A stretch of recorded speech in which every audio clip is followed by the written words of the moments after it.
Welcome to another match here. Again, we have the Terrageddon deck that I am trying to get some reps in with. I am doing this a month or 1.5 months before Danish Nationals, so you will see this afterwards. But this is almost the deck I'm going to attend with. There might be or are coming a few changes, mainly Cursed Totem. I'm looking at and finding it really helpful in some matches like Psychotalk, for instance, and Elves, and also the survival lists, which this deck can really have a hard time beating. So you might see some changes in the future, but I'm playing against a mono black pit rack.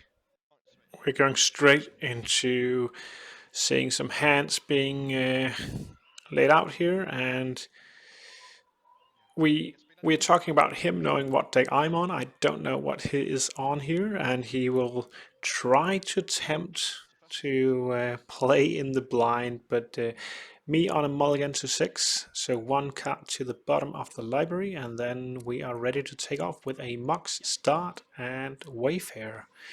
I've cut away a little bit here because I had some thoughts going into this play. This is dangerously close to being stupid on game 1 if I'm not.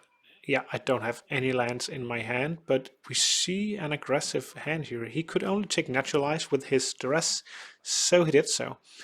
I am finding a land, hopefully and probably a fetch land, so yeah, so I can find a forest and then feed my graveyard a little bit more. Having two creatures care about the size of your graveyard is nice if it grows, but if it doesn't, then you just have 1/1 drought creatures, and then they suck. They're good because of the +2/+2 threshold.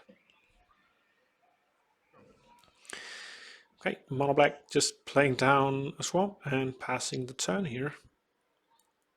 Draw for turn, and yeah, and then what?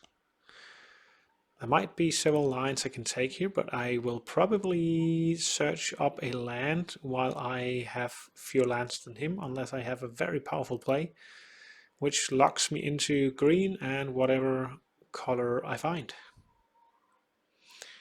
I do have some one-off lands in Painlands and in the City of Traitors, so I can, if I have an elephant in hand, I can actually find the City of Traitors to play down that in this turn already. And we're talking about here time it takes to find the correct card or the correct land to do the correct play, and how it takes a lot of time. We're talking about going to nationals, both of us, so knowing that we need to be quicker here, and that's why I'm getting reps in before before the tournament instead of just YOLOing into a tournament. I find the Treetop and play down my Mongoose, and he finds the Wasteland, but when he doesn't have any play, my thought was maybe I could just go straight aggressive here, attacking with Treetop.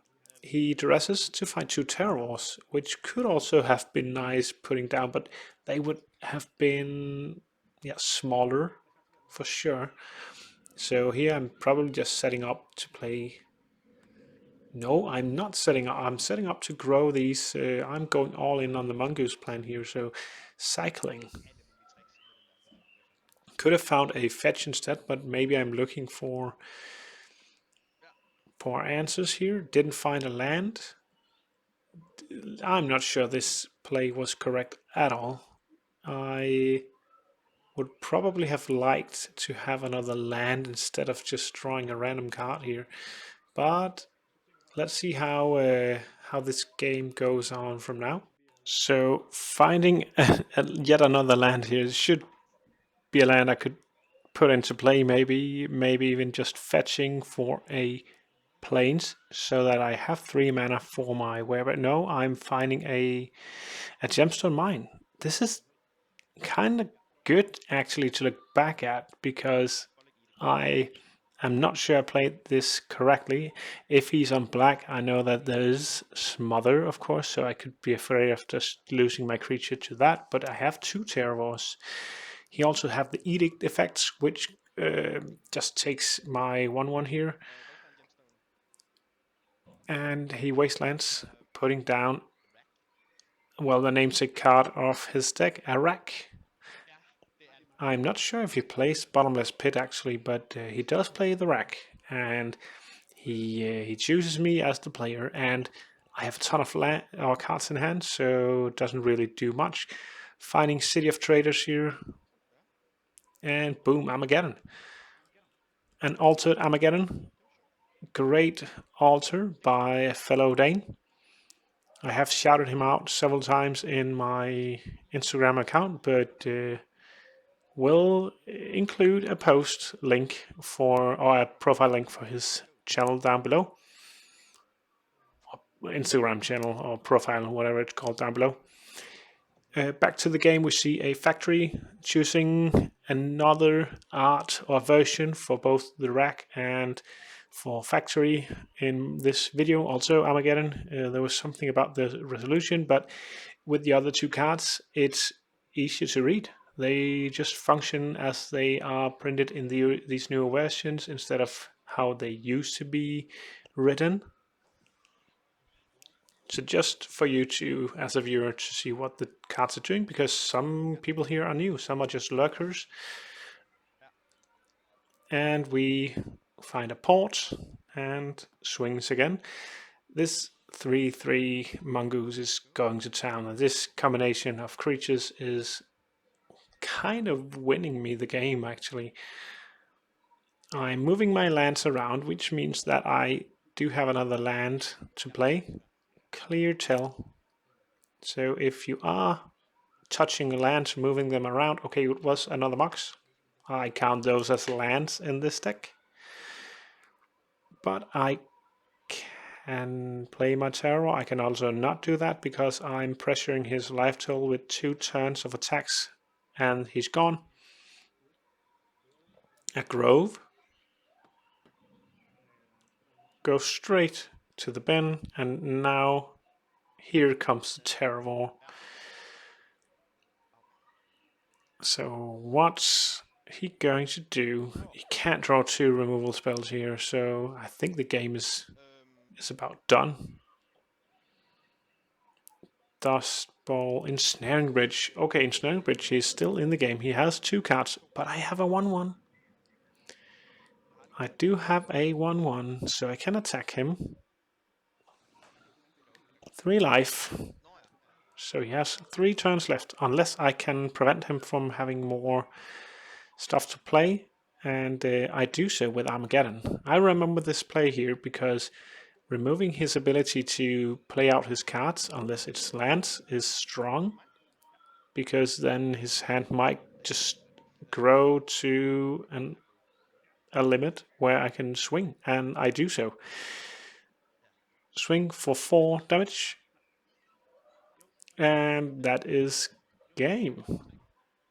I don't know why we were pointing at the cards here, but that's game. Ensnaring Bridge is strong, but I do have main deck removal for it, but here it wasn't enough. 1-0.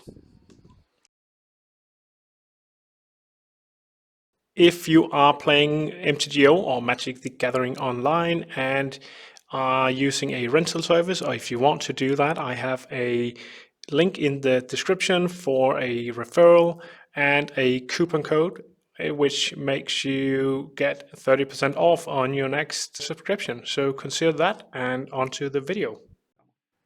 Okay, back here for the second game in this match.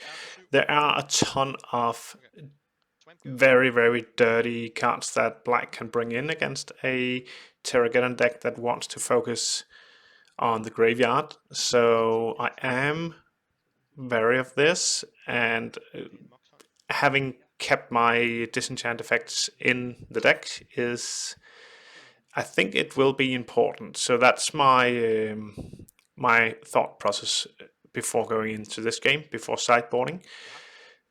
Because I do have some game against that.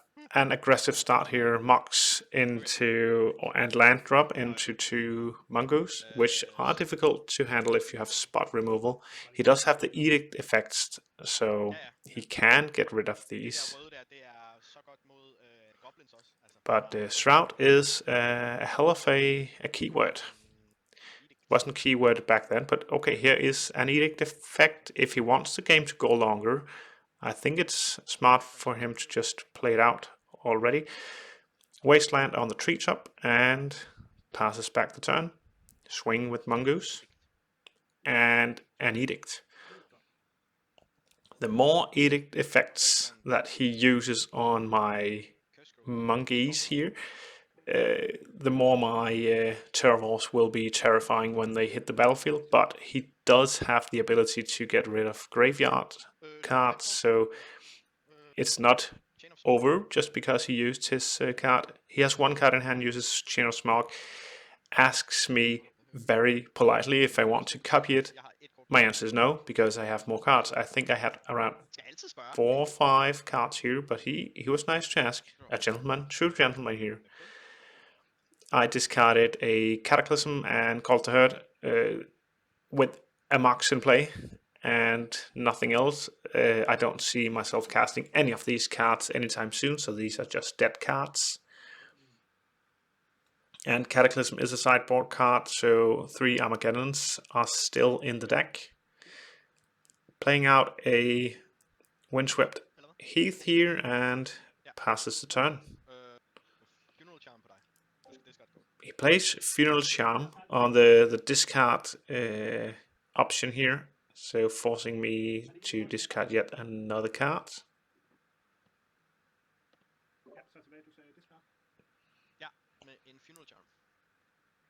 Swords goes to the graveyard, signaling that I do have more than 1 in hand, probably. You don't want to clog up your hand with multiples against a pit wreck deck, because Cabal Therapy can, in conjunction with the rest, really, how do I say it nicely, fuck your game plan up. It can be devastating.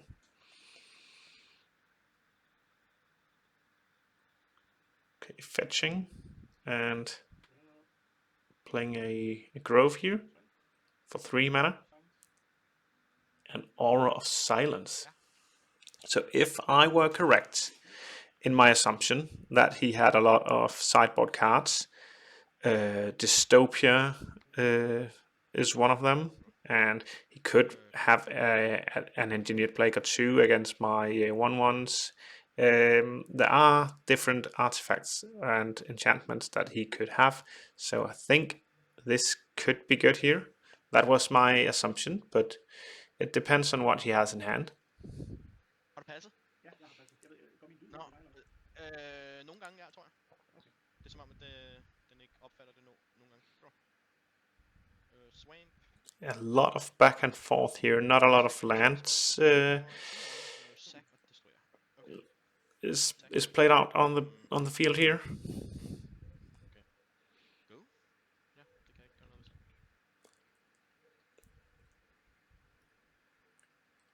Let's see, draw for turn, Mox.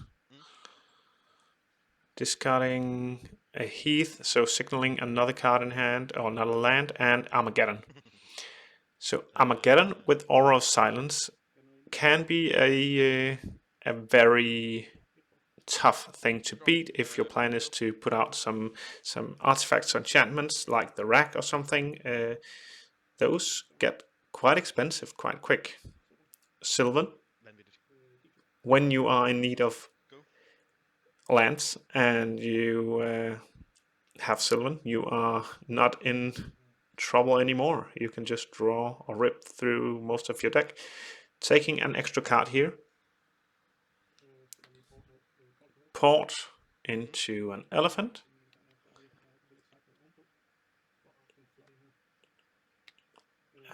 I love this elephant here. I'm switching between this elephant token that I got from Gordon Anderson at Wak Wak and my Euros 2024 tokens, because they mean something.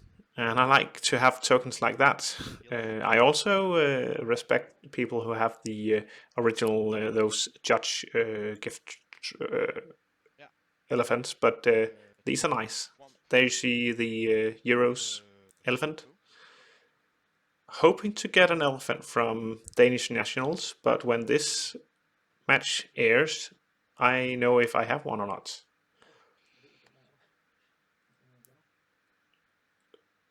Fetch lands with Sylvan is... It's not OP, but it's a very important combo for this deck. And for any Sylvan deck. Tapping down his lands now with a port. This game is almost over here. I don't see how he can get back from this. Even Powder Keg, if he has that, it's 4 mana, and that's a long way from now. He practically needs to have 5 mana on the battlefield before he can do that, because I can tap with my port, and now I have a Wayfarer, so if he ever gets back in this game, he will just be wastelanded. Tapping with the port. Yeah, he shows Ensnaring Bridge, Dystopia, and yada yada. Yeah, okay, that's insane. This Aura of Silence won a game here. Don't sleep on Aura of Silence, especially against mono black. If you are focused around your graveyard and creatures, like this deck is. And I will see you for the next one. Bye.